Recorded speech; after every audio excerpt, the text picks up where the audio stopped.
Estrogen dominance. Now this is huge.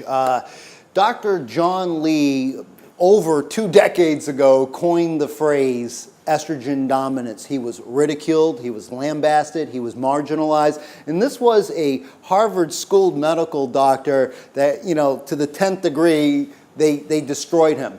But he was the pioneer of functional medicine, because now all docs today are going back and revisiting all his information that he put out for us back in the 80s on estrogen dominance. So estrogen is such a huge, huge player if we really want to get to the root of why we can't deal with our obesity epidemic and losing weight when diet and exercise has failed.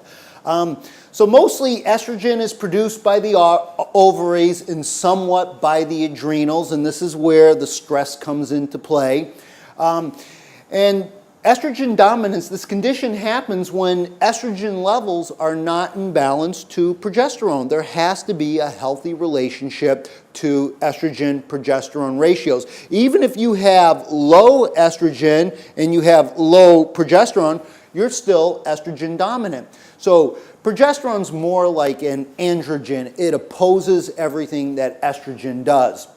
And so estrogen really is the angel of life because it makes cells grow, and that's the beauty of it. So when we think of cell growth, you know, for the uterus, for the breast, for periods, for pregnancies, for making the egg, so estrogen's a huge player. So I don't want to demonize estrogen because we absolutely need it. What we need to do is understand ratios and relationships between estrogen and the androgens.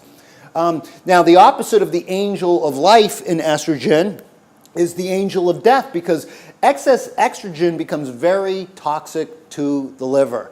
And again, all my 7 big things of why we can't lose weight all go back to the liver. That's why I put the liver number 1.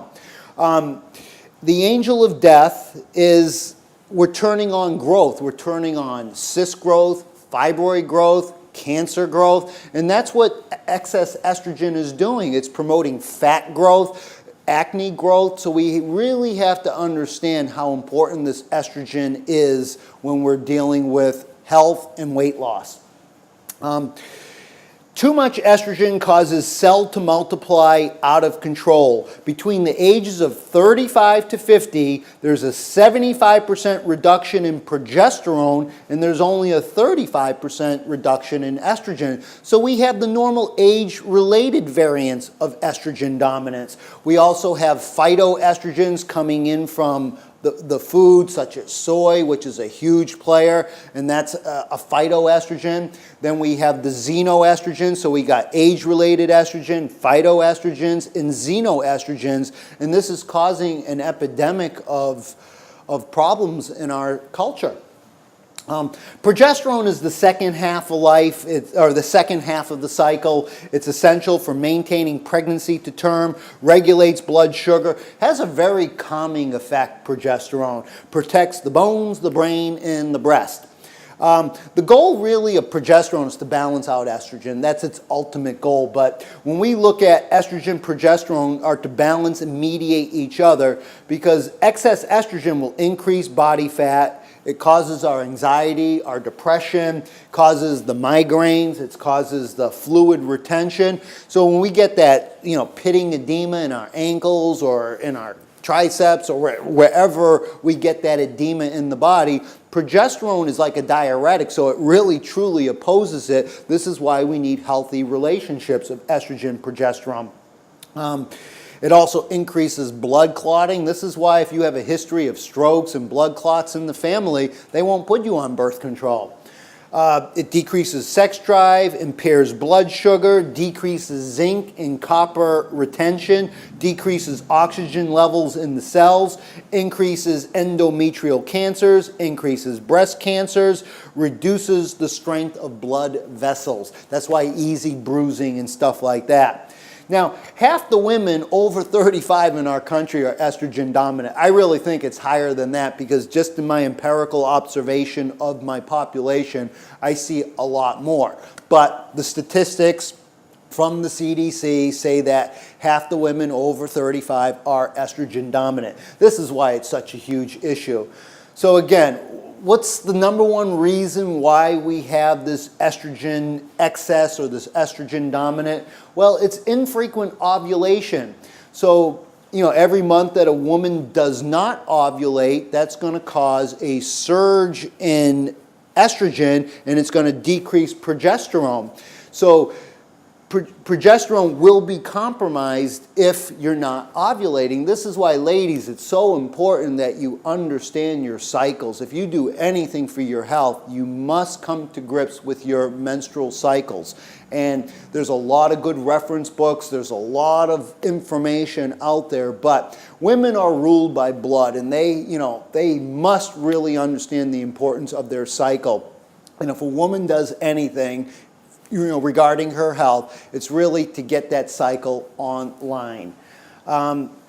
So when the ruptured follicle that releases the egg upon ovulation pumps out progesterone. So if you're not ovulating, you're not pumping out progesterone, because that's where most of the progesterone is coming from. Some of it does come from the adrenals, but again, most of it is coming from the ovaries. And that's why it's very important that women understand their cycle and ovulation.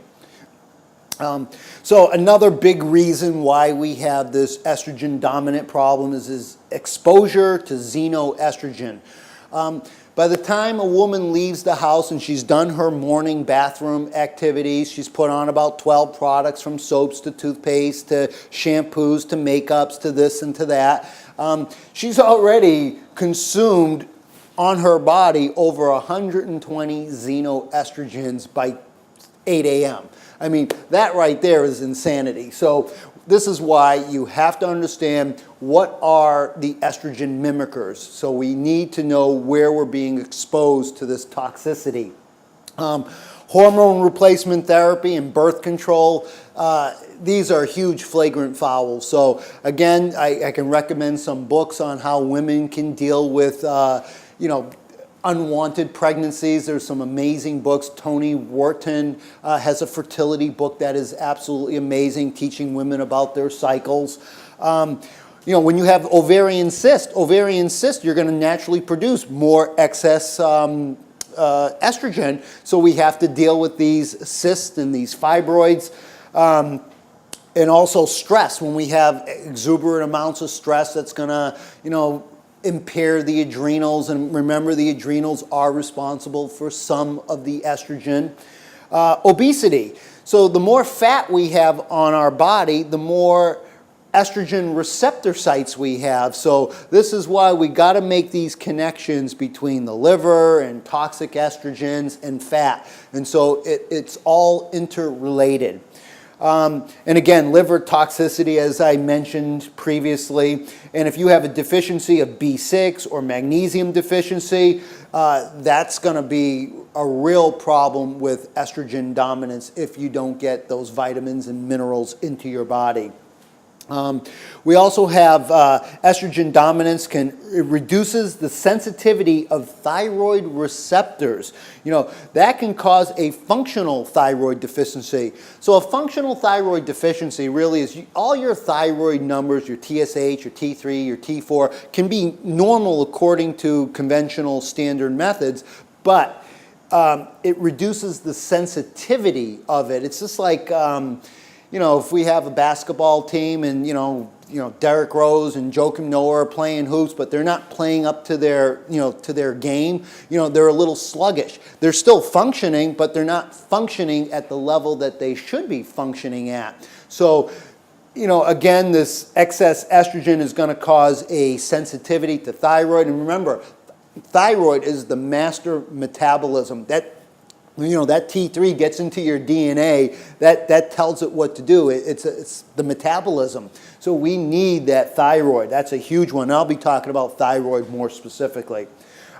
Signs and symptoms of estrogen dominance, of course, it's the PMS, it's the bloating, it's the depression, the anxiety, fertility issues, it's sleep disturbances, it's thyroid problems, it's absolute weight gain, it's fibromyalgia, So those are some of the primary signs and symptoms of estrogen dominance. So again, what are the action steps we need to take? Again, get tested. We need to know where your cortisol levels are. We need to know your ratios of estrogen to progesterone, DHEA.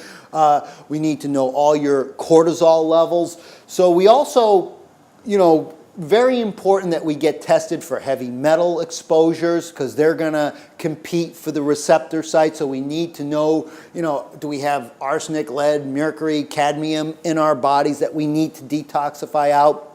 We need to have mineral assessments, again, to get to the ratios of the minerals. And also, we need to consume more cruciferous vegetables. Very key, the broccoli, the Brussels sprouts.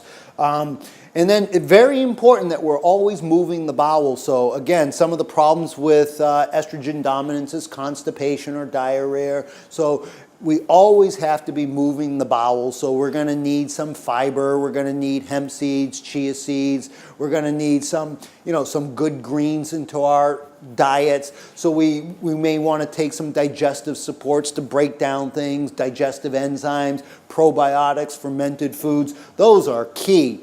And then you got to go organic. If you're not going organic, you're going to be exposed to more of the xenoestrogens from the pesticides, herbicides, fungicide, insecticides. So we need to really come to grips with our diet and, again, with food, with going organic. That's huge in this equation. And some of the great estrogen detoxifiers, again, it's the indole-3 carbinol in the DIM. It's also NAC, calcium D-glutarate, green tea extract, turmeric, progesterone-promoting herbs such as chaste tree berry, wild yam, blue perum root, peony root. Those are some, passion flower. Some of those are the time-tested herbs that we want to have a herbal strategy. We want to have a mineral vitamin strategy. We want to have making sure we're moving the bowel. So those are some of the good action steps. But also we want to get homeopathics into our lives. So I have some amazing homeopathic formulas that give you homeopathic estrogen, progesterone, testosterone. We need those androgens, so maybe we'll come in with a pine pollen, a deer antler, which really will help from an herbal point of view. So we have homeopathics, can kind of reset the whole biochemical clock in our body. We come in with the real adaptogenic herbs to reset the hormonal system.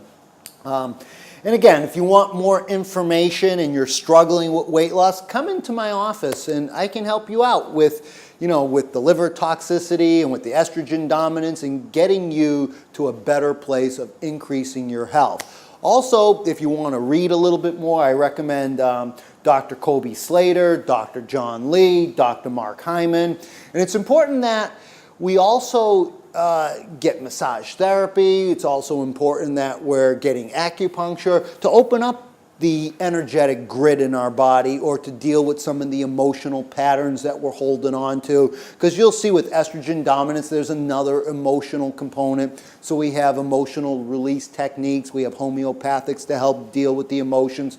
So today, I just wanted to go over some of the main culprits and why we can't lose weight, weight loss resistance. And today we talked about liver toxicity and estrogen dominance. And then in my next video, I'm going to have a continuation of this to go into the thyroid, insulin resistance, and heavy metal exposures, and a few others. So again, thank you for watching, and I hope this was informative to you. Thank you.